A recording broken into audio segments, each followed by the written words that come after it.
Welcome friends, it's a Saturday night and another evening of doing something. They're calling for rain tomorrow, so I figured it'd be a good time to just come in here and work a little bit on the skid steer. So I actually serviced it, changed all the drive motor oil, changed hydraulic fluid. We got about 2,000 hours on this machine, so I figured it was about time to actually do some really serious kind of upkeep on it. We're replacing a lot of these gaskets here, trying to get this thing where it's actually a little bit better and a whole lot quieter, right? So everything that I've seen and heard is we're trying to actually put in what they call this kill mat. So kill mat is like car deadening these sheets, and there's a rubber backing on it. And so we're basically putting that everywhere. All these little small places, underneath the seat, all around here, underneath the cab. You can see on the back side of the seat, I mean everywhere, all that was just metal, right? So I think it's gonna make this thing run a lot quieter. And then the other thing is the back wall. It actually makes it quite heavy, but this is a deadening mat. We put about 3 layers on this, and this is the back wall that separates the cab from the pumps and the hydraulic pumps. Toolbox, floor plan. I don't know. I think I might actually put it here in the floor as well, maybe up the sides a little bit. And then when I close the cab, I think I'm going to put it all in the floor pan all around there, so it just isolates the sound from the engine. So you can see this here is a little tricky. You just have to cut smaller pieces, and how you put it on, it's like a rubber backing, and then you roll it in. You got these rollers that different sizes. Just cut it with an X-Acto knife and then roll it in all the crevices. So quite a few other things here I'll show you as well. So we really I really cleaned this thing. Like, we took it out, like we took all the glass out of it. I mean, the windows wouldn't even open because there was so much mud and stuff just from the years of using. I mean, this is a 2015 model, so this thing's 2,000 hours, and you know, we've been using it for 7 years, clearing land and doing a lot of stuff. So I just really want to try to take the time. I'd love to have a new one, but I got 2 kids getting ready to go into college, so that's not in the cards. So it's like, well, you guys can help me make this one almost brand new.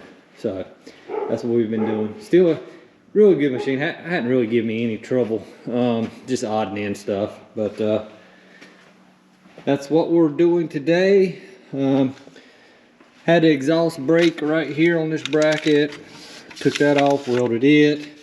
Dipstick was broke, so got a new one of those. All new air filters. We changed the coolant last time we serviced it, so didn't need to worry about doing that this time. But changed the drive motor oil, of course the engine oil. Yeah, so we'll keep going. That's what we're planning on doing.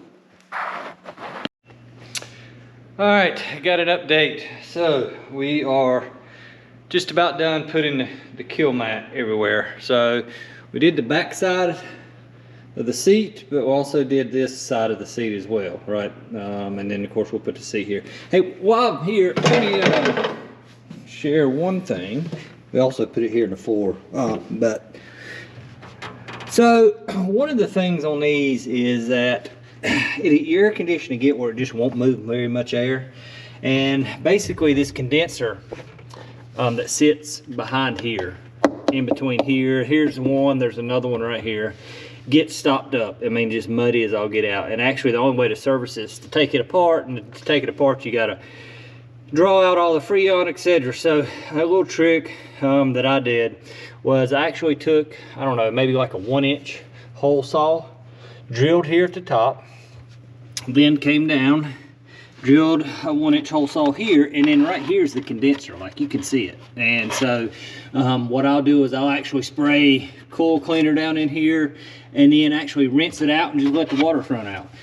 Or you can vacuum it out. But in between washes, I actually just take the air nozzle and stick in here and blow this condenser coil out. And that's kind of an easy way. I mean, it should have had an access from the factory, but it didn't, so I just made one. And then of course what I do is I just take duct tape, or HVAC tape I should say, not just duct tape, and put over these holes. And but anytime I want to service it, clean out this coil, I can go remove the tape and put the air nozzle in there and blow the condensers out. So anyhow, just another side trick that I learned on this whenever my AC in the summertime would not work very well. So I think we're just about ready to put the floor back in it and start piecing it together. As you can tell, I tore it all apart because I told you I wanted to do a good cleaning on this. So, hey, and I really honestly, I didn't like how the radio was installed and the wires hanging everywhere, so I think I'm going to try to make it much neater. And that'll be tomorrow's project during the rain. So stay tuned.